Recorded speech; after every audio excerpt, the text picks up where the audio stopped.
The morning sun washed over the small Maplewood Community Park, but the brightness of the day couldn't soften the sight that stopped Rowan Alder in his tracks. A young woman sat hunched on the far bench near the fountain, her arms wrapped tightly around herself as though trying to hold her breaking pieces together. Her shoulders trembled visibly, her breath came in quick stutters, the cracked screen of her phone lay beside her like a symbol of everything collapsing around her. Rowan had only come here to let his 6-year-old daughter, Leora, feed the ducks before school, yet something about the woman's silent suffering pierced through him with a sharpness he hadn't expected. It wasn't just sadness. It was the quiet, suffocating kind of pain only someone who had once felt abandoned could recognize. It was in that fragile moment that Rowan felt an instinctive pull, a sense that life had placed him here for a reason much bigger than a morning walk. If you believe in kindness, hope, and second chances, please like, comment, share, and subscribe to Touch of Kindness. It helps these stories reach more hearts. Rowan stood still for a moment, unsure whether approaching her would help or harm. The wind rustled through the tall willows as he watched her curling in even tighter, whispering something only the breeze could hear. Leora tugged lightly on his jacket, asking if the lady was okay, and the concern in his daughter's voice nudged him forward. He walked cautiously, leaving enough distance to show respect, but close enough to show he wasn't ignoring her pain. The world around them buzzed with morning activity, bicycles passing, joggers weaving through paths, parents pushing strollers, but somehow the woman remained in a bubble of heartbreak, untouched and unnoticed by everyone but them. Her name, he later learned, was Mailin, a dedicated art teacher at the local primary school, but right now she looked nothing like the warm, gentle instructors Rowan remembered from his own childhood. Her clothes were wrinkled, her hair still messy from the frantic way she had run her hands through it, her eyes swollen and red. And before he could say anything or even take another step, she cried out through her tears that she was hurt and just needed to be left alone. Rowan froze, respecting her boundary, but everything in him resisted the idea of walking away. He knew too well what it felt like to break silently in public and hope someone would care enough not to vanish. Mailin's life had begun unraveling less than 12 hours earlier when she discovered that the fiancé she was devoted to had been living a double life.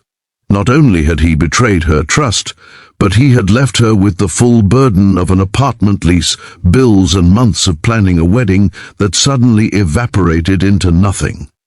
The shock had pressed into her like a physical blow. She hadn't been able to call her family. They lived in another province and she didn't want them to panic, so she had stumbled into the park at dawn, desperate to escape the suffocating pressure inside her chest.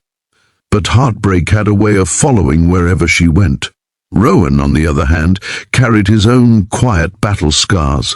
He had lost his wife to an unexpected stroke 2 years earlier, and while he had grown stronger since then, the echoes of grief still lived inside him. He tried every day to be both parents for little Leora, packing lunches, attending school events, learning braiding techniques from YouTube, reading bedtime stories until his voice cracked. But there were lonely nights when the absence next to him felt heavier than any weight he had ever lifted. Because of that, he recognized the hollowed expression in Mailin's eyes. Pain knew pain, and compassion understood compassion without needing permission. When Mailin said she was hurt and insisted he leave, Rowan stepped back respectfully, but he didn't disappear completely. Instead, he moved to a nearby bench with Leora and allowed her to feed the ducks, all while keeping a quiet eye on the woman whose world was collapsing. He wasn't watching out of curiosity, he watched out of concern. And it wasn't long before he noticed how her breathing grew unsteady, how her hands trembled violently, and how her posture sagged as though she was moments from collapsing entirely. The protective instinct surged through him again, stronger this time, refusing to be ignored. Rowan reached into the picnic bag he carried for Leora and took out a spare water bottle and a small packet of tissues. He placed them gently on the edge of her bench without trying to talk or intrude. It was the simplest gesture of kindness, but Mailin stared at it as though it was the first lifeline thrown to her all morning. She didn't take the water immediately, but her trembling eased slightly. The park breeze carried the scent of damp grass and early sunshine brushing softly over her skin. Slowly, quietly, Rowan walked back to his daughter, giving Mailin space to breathe, yet letting her know she wasn't invisible. As minutes passed, Mailin finally reached for the water bottle, and Rowan saw her shoulders relax ever so slightly. Something in that small movement told him she was starting to come back from the edge. It wasn't his words. He hadn't said any. It wasn't confrontation or comfort forced upon her.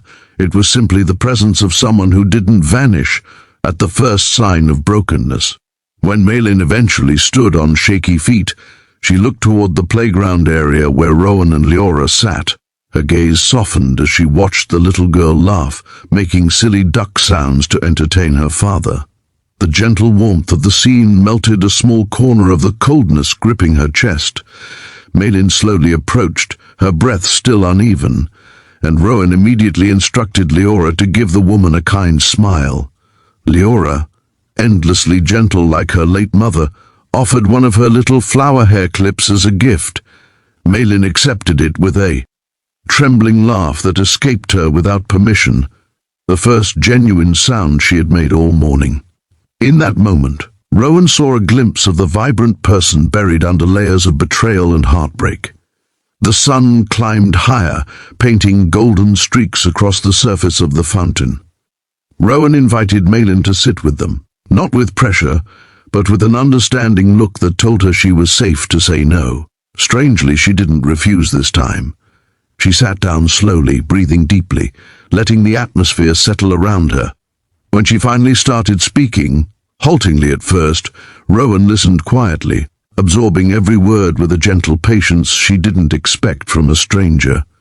She told him everything, how she had been planning a wedding she believed would change her life forever, how she found messages on her fiancé's tablet, how he confessed and walked out without remorse, how she felt like a fool for loving someone who barely respected her, and how she didn't know how to face her co-workers or students again. The pain in her voice vibrated like an exposed nerve. Each sentence cracked slightly as though she might break apart mid-story. Rowan didn't offer clichés or quick solutions. Instead, he shared small pieces of his own story, the struggle of waking up alone after tragedy, the fear of failing his daughter, the nights he would sit on the kitchen floor because the house felt too heavy to stand in. Slowly, they found common ground in loss and resilience. Mailin wiped her tears with the tissues he had left earlier, and Rowan noticed how her posture began to lift from crushed to cautiously hopeful. By late morning, the park grew lively with children playing and neighbors chatting. Mailin stood up, shaky but stronger, and said she needed to retrieve her belongings from her apartment before her ex returned for the remainder of his things. Rowan could see the fear flicker across her face.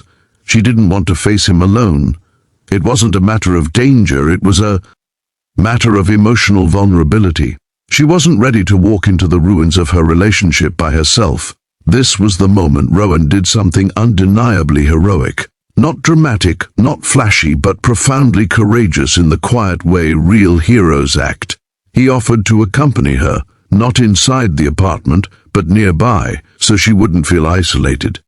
He drove her there in his slightly old but well-kept SUV, with Leora singing softly in the back seat to fill the silence with innocence. When they reached the apartment building, Rowan waited at a respectful distance by the entrance. Mailin walked in nervously but came out 30 minutes later, clutching a small bag of essentials and a stack of important documents. Her ex had already left, but Rowan's presence had given her the confidence she needed to stand tall again.